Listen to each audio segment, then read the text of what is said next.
A new cadre of 3D printed modular housing technologists reshapes construction in climate-urgent cities. The field leverages AI-driven generative design, robotics, and large-scale 3D printers to build resilient homes in days rather than months.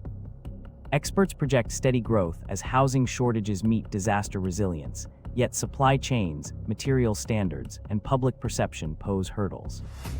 A visionary pioneer, Dr.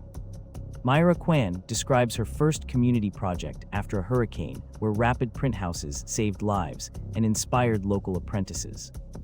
Interviews with policymakers and engineers highlight safety, affordability, and training programs as critical to sustain momentum.